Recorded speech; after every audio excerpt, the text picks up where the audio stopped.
welcome to MBA Mental Boost. This is your coach, Dr. Rosie, and today we are diving into imposter syndrome. This is such a good topic, and it came off the back of a coaching conversation I had with a client earlier. Now, I am going to share, tech has just not been my friend this week. I literally had made this whole episode. It was like a good 10 minutes long. I gave you all this juicy stuff about imposter syndrome. It was an amazing episode. And then I don't know what happened. I did some editing and then I managed to remove the file and then I managed to save it. So the file is long gone. Anyway, so this is the second time that I'm saying this stuff to you, but this is the first time that you're hearing it. Let's dive in. So you know that feeling, like that nagging doubt in your mind that tells you I'm not good enough, I don't deserve to be here, or they're going to find out that I'm a fraud. That's what we call imposter syndrome. I have a feeling that you've experienced this at some point already. I know I have, and I know many of my clients have. This is totally normal. So we're going to dive into what imposter syndrome is and how it can affect athletes, and most importantly, how you can overcome it. So what is imposter syndrome? So imposter syndrome is that internal fear that you're not as competent or as skilled as others think you are, despite all the evidence that shows otherwise. It's that feeling that maybe you don't really belong on the court, even though you earned your spot. For athletes, especially at the professional level, the stakes are incredibly high and the pressure can be overwhelming.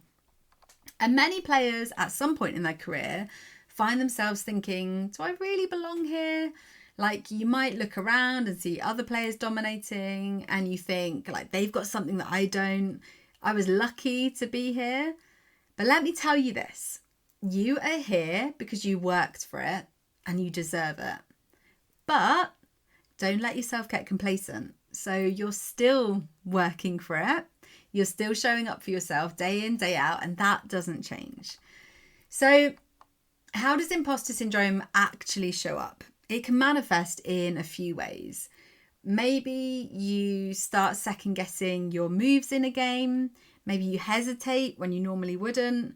Or you pass up open shots because you're afraid of missing and you don't want to let your team down. Or maybe you're feeling that pressure to prove yourself every single game, so much so that you become hyper-focused on not making mistakes rather than just playing your game. Does that sound familiar? It could also show up off the court. So maybe you shy away from leadership roles in the locker room because you think, who am I to step up? Or maybe you're constantly comparing yourself to other players and feeling like you don't measure up.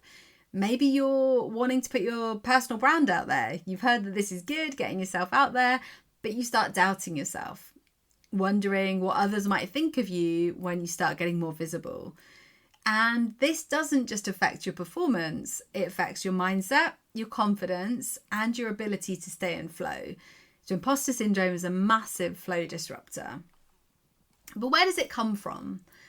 So imposter syndrome, it often stems from perfectionism, unrealistic standards, or comparing yourself to others. Now we know basketball is surrounded by judgment in many ways. So you've got stats, media, social media, fan expectations. So it's really easy to fall into that trap. But here's the truth. Perfection, it doesn't exist. Now the thing is, we know this. Part of our brain knows what I'm about to say to you, but we often let the other part of our brain and that kind of inner voice take over, which makes us feel that, no, we do need to be perfect. But even the best players in the world miss shots. They turn the ball over and they have off nights. But what sets them apart is their ability to bounce back, to trust in the process. So they're process focused, not outcome focused, and to not let those moments define their entire game. But let's go a level deeper. They don't let those moments define them. And I think having that mindset is such a game changer. So now let's talk about overcoming imposter syndrome, because you can, you 100% can. And I love this because when an issue is mental or when we've got a mindset gremlin, I'm great, because we can 100% work on that. If the issue is mental, fantastic, because it probably sounds a bit weird, but I'm fantastic because we can we can work on that. Like, there are all these tools and things, like, enter my world, like, let me help you. This is the thing. This is what I do. It's my zone of genius. So when I get these issues, even with myself, I'm like, hey, I can figure this out. I had that the other night. I had something wake me up in the night, which is very unlike me nowadays. And I very quickly was able to reframe it into, okay, well, everything's figure outable. Like, I'm good. I've got all these tools. We're good. I'll work on it in the morning. But that, knowing that, okay, this is just a mindset thing. So first of all, recognize that these thoughts are normal. You're human. These are completely normal. Just because you feel like you're an imposter, it doesn't mean you actually are one. It comes from self-doubt, and that's often not based on fact. So embrace the fact that self-doubt happens to everyone, and also embrace that it's often a sign that you're pushing yourself into growth territory. You're stepping out of your comfort zone. You're doing something new. You're growing. Personally, when I recognize imposter syndrome, I was saying this to a client earlier, I'm a bit like, hello, old friend. Like, I know how this dance goes. Shall we tango? And I recognize that I'm just leveling up. This is just a sign that, okay, yeah, I'm leveling up. I'm a 90s child. I literally think of it like Mario, like that old school Mario. And, I feel like I'm like just jumping up on that ledge. But, for me as a kid playing, it wasn't that simple. I'd be like boinging up and down, and just keep on going. And at some point, I'm going to launch myself up there. So imposter syndrome comes in. I recognize the feeling. It's this kind of familiar thing. And then I'm like, okay, we're just going to bounce. We're just going to bounce up and down and up and down. And then at some point, I'm like, boing, I'm on to the next level. Now, I'm not going to spend too much time talking about Mario. You get the picture. But this is what comes into my mind. Now, second, I want you to focus on the evidence. So what do I mean by that?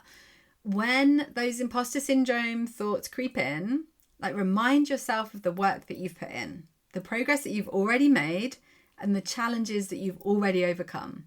Okay, so I said I wasn't going to talk about Mario, but I am. So it's like, looking back and being like, hey, like, I jumped over that cactus and that, like, man eating flower and things.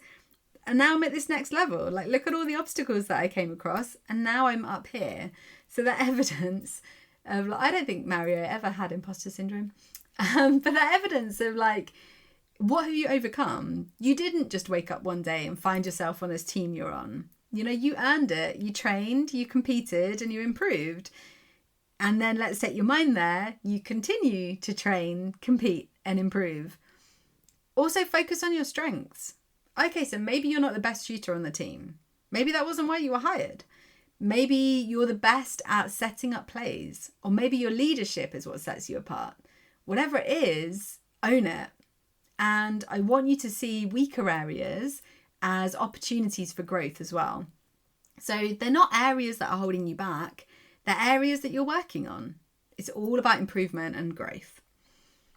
And then third, I want you to stop comparing yourself to others. So everyone has a different journey. And just because someone's at a different stage, it doesn't mean anything about you. It doesn't mean that you're less capable.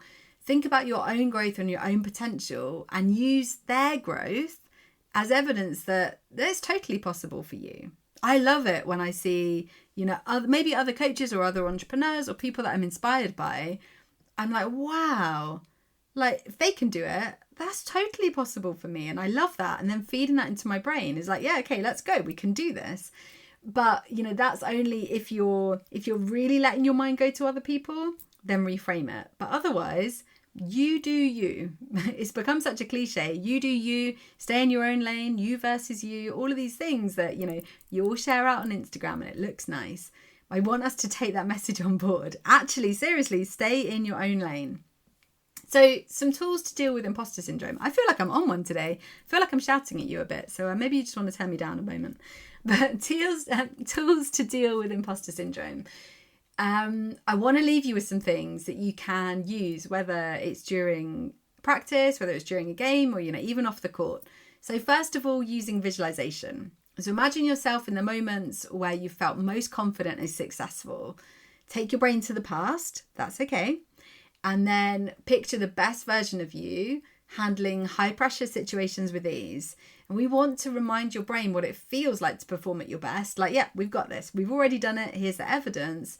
but also take your brain to that best self or future self. This is what it can look like right now, this season. Let's go. And then second, I want you to have a mantra or an affirmation ready. So I don't know, something like I'm prepared and capable, or I have total belief in my training, or I have total belief in myself. And then repeat these when those self-doubts start creeping in. You're retraining your brain when you do this to focus on the truth, not the fear. So let's just focus on the evidence. And then finally, talk about it. Reach out to a teammate, a coach, a friend, loved one, or even a mental performance coach. Hello. When you bring those doubts into light, they often lose a lot of their power. So I'm going to take a breather. Like I said, can you feel my energy today? It is high. So wherever you are in your career, like imposter syndrome doesn't have to hold you back. In fact, it's a sign that you're growing and you're stepping into new challenges. So just think about the Mario. It's how you manage that doubt that matters. Trust in the work that you've put in, lean on your strengths, and remember that you are exactly where you need to be.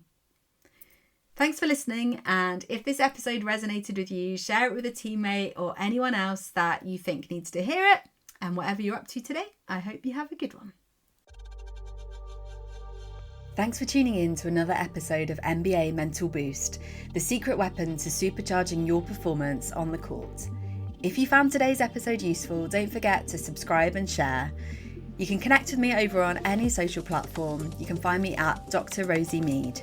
Until next time, go out there and dominate using the power of your mind. This is Dr Rosie, signing off.